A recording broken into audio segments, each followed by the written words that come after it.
Wagwan, it's your humble host, Big Truck. Hey, yo, got 4 clips I'd like to share with y'all. Let me know what you think. Let your soul speak. If you haven't already, please subscribe, like, comment, and share, and hit the like button. And, yeah, that part. Without further ado, grab your shoulder pads and your helmet, and let's get this work. Let's go. And here we go. Hey, us women really out here spending $600-700 for hair, nails, makeup, all that. And y'all really think we out here using y'all for $100 date?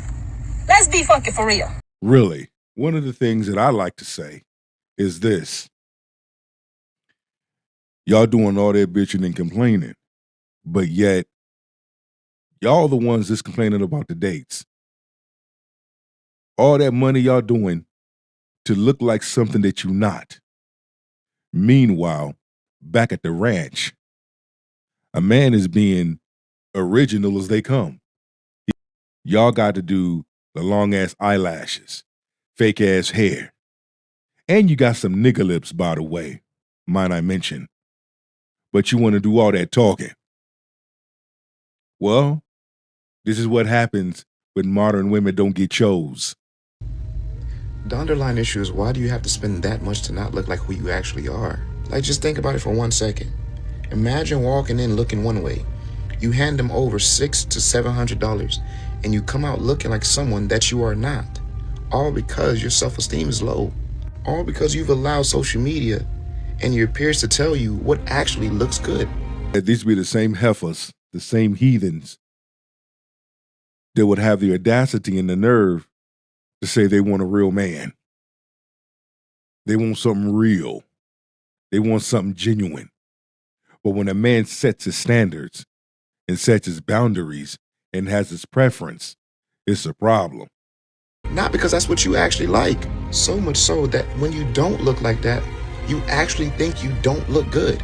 You don't have a high level of confidence anymore. You don't believe in yourself. There's no happiness. All because you fell for the trick that your natural self is not beautiful.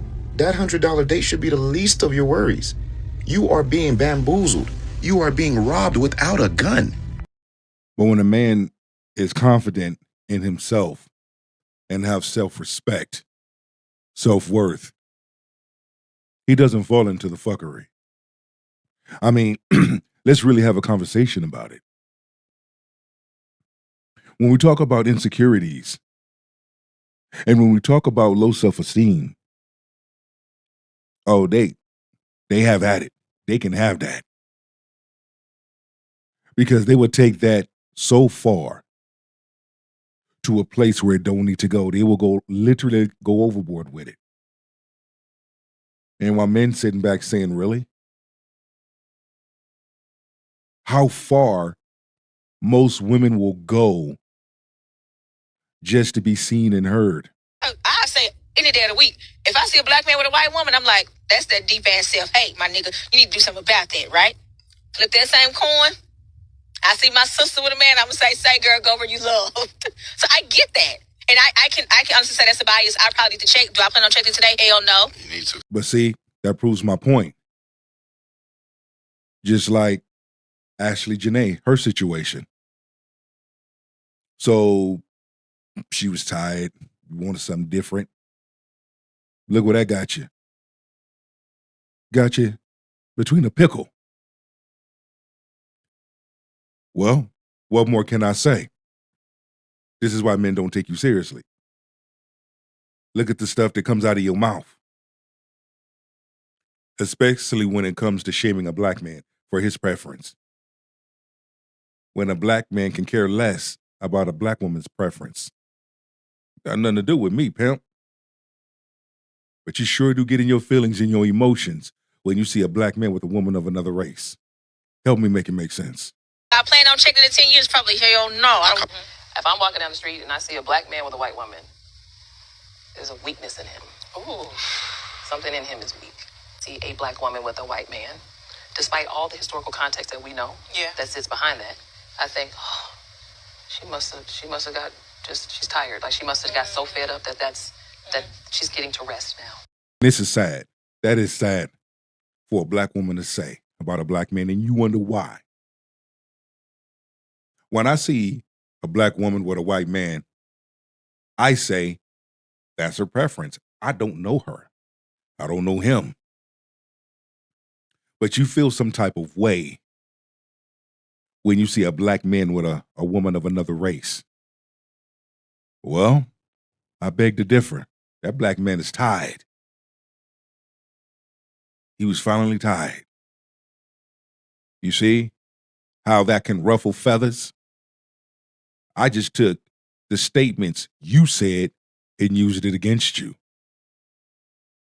But again, the more hateful, disrespectful things that's being said about black men because a black man has a preference, has a standards, sets his boundaries. You know what, Kings? Keep doing that. You know what I say? I say, fuck them. When I find out a black man has a white wife or a white girlfriend, my entire perspective about them changes. And at the top of the list, I can't take them seriously because they don't take their life seriously. Am I crazy for saying I will not date a black man that dates white women? Oh, yeah, you look crazy. And you look fucked up too, Four Eyes. Again, when women speak like this, they make it so much easier for a black man to leave their ass the hell alone.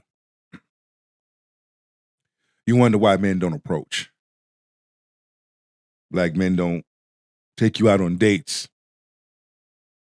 Black men are using financial celibacy, basically using wisdom when it comes to their money.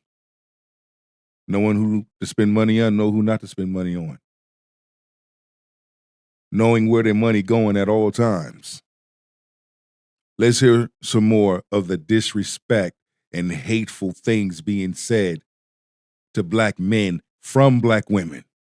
And I'm not saying like you can have never dated a white woman. I'm just saying if you continuously date white women more than you date black women, right, I don't want to date you. I feel about interest. White women, if they date a black man, dead wrong. But if a black woman find her a rich white man, right on, sister. Black power.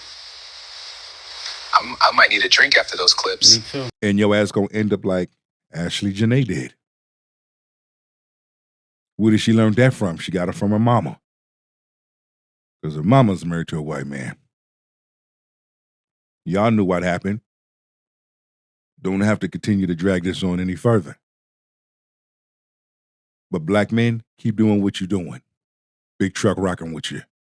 Any woman on this internet, and you see them every day, any woman that is out here screaming from the rooftops, sis, you don't need to teach no man. He should know better. She's single. Every time. She's single. I promise you she's single. And she runs a cult of a bunch of women that are wounded and single. And they're speaking from a jaded space. I feel like women sound so ignorant to me when they say, I don't want to teach no man how to love me. Don't be in a relationship. Don't be with anybody. Be by yourself because you're the only person that knows you and you're the only person that can read your own mind. And that's the problem with women. Women be trying to have these men read they can't read your mind. They don't know what you like. She's right. Men are not mind readers. But at the end of the day, when it comes down to it, modern women are the ones crashing out.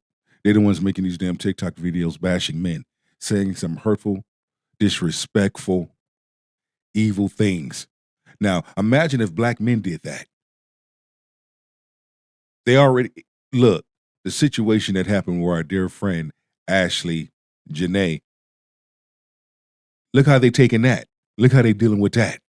They running amok with that, especially because men are speaking out. Men are not holding no punches.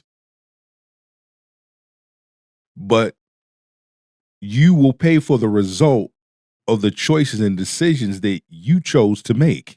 Why would you want anyone to treat you like one size fits all? Like when women say things like, I don't want to teach no man, what you're really saying is, okay, let him treat you how he treats everybody. He don't know how to treat you. You are different. You're 1000% different. He has never in his life dealt with a you. Now you come into the equation and he's supposed to read your mind. He's supposed to have all the answers. It's not realistic. Love is not easy. Love is work. And a part of the work is learning your person and loving them the way they need. They don't know what you like. And then you say these words like, I just need to be affirmed more. What does that mean? What is that? Honestly, if a woman says, man in the room, if a woman says, I need to be affirmed more, are you like, okay? And then maybe you'll say 3 times more in the week, I love you. That's an affirmation, right? That's more, right? But what are you actually asking for? I'm asking you to tell me that you love me. I need to hear the words, I love you. And I would like to hear the words, I love you every day. So Because if you're showing appreciation and showing love for one another, and it's like that true, genuine love, then it's going to be reciprocated. You know, you treat me right, I treat you right. Love me, I love you. Do for me, I do for you. At the end of the day, we are a team, and we work together as a team. We work together as a unit.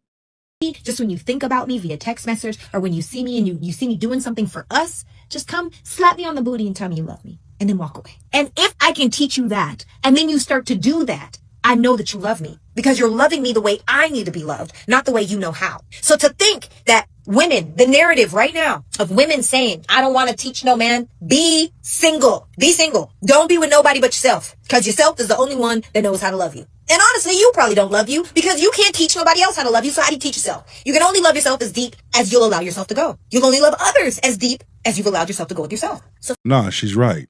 You have to be willing to love yourself. You have to be willing to put yourself in certain positions and situations to receive. And that's why I always highlight dealing with the woman. To be honest with you, I'd rather deal with the woman that knows how to love and that is ready to love. You see? And that will allow. Nobody allows someone to like them, allow someone to genuinely love. Because once again, it goes back to your childhood, the things that you've learned, what has happened to you, what you've seen, what was said to you in your childhood, okay, that built up these traumas, or that someone did or has said that stuck in the back of your head that you believed. And look how it plays out in your adult life. Now we all know why, when it comes to your love life, you between a pimp and a hard place. you get to choose. That's what I think. How far is too far in teaching? I don't know. Any woman on this internet, and you see them every day, any woman that is out here screaming from the rooftops, sis, you don't need to teach no man. He should know better. She's single.